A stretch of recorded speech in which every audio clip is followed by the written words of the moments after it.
السلام علیکم گائز، آج میں آپ کو ایک کہانی سناؤں گا۔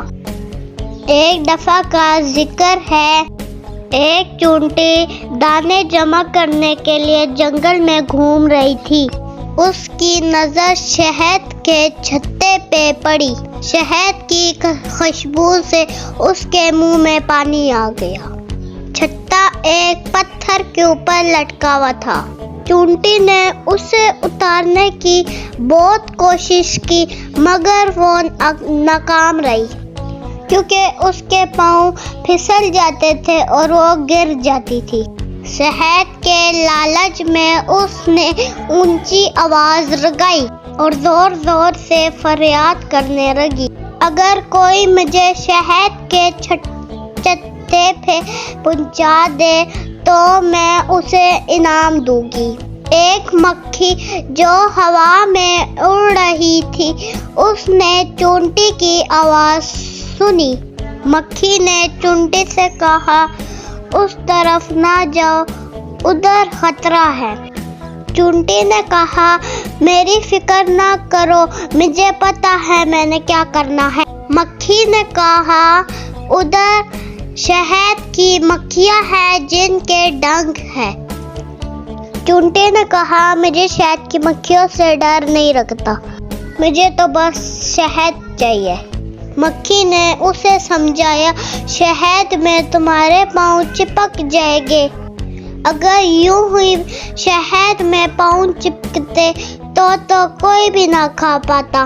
مکھی نے کہا، میری مانو اور شہد کا خیال چھوڑ دو۔ میں مکھی ہوں اور میں جانتی ہوں شہد کے چھتے کی طرف جانا بہت مہنگا پڑے گا، اور یہ بھی ہو سکتا ہے کہ تم کسی مصیبت میں پھنس جاؤ۔ چونٹی بولی، تم مجھے ادھر پہنچاؤ اور اپنی مزدوری لو۔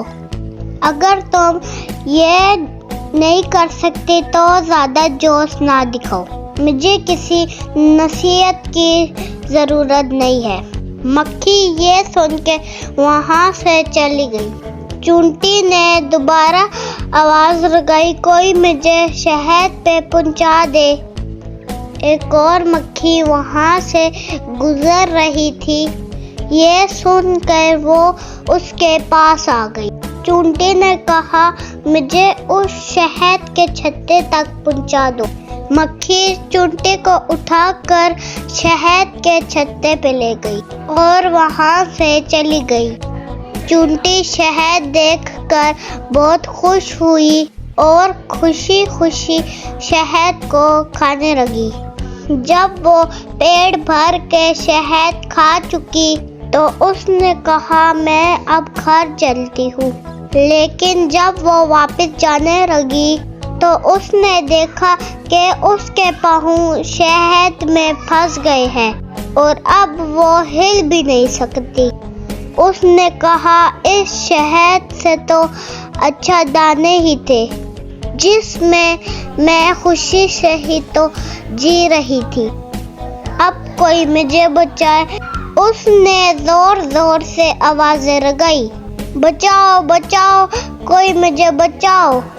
اس کی آواز کسی نے نہیں سنی اور اس کی مدد کرنے کے لیے کوئی بھی نہیں آیا۔ اس کہانی سے ہمیں یہ سبق ملتا ہے کہ جو بھی ہمارے پاس ہے ہمیں اس میں ہی خوش رہنا چاہیے۔ کہانی سننے کا بہت شکریہ۔ میری ویڈیو کو لائک اور کمنٹ کر دے۔ شکریہ۔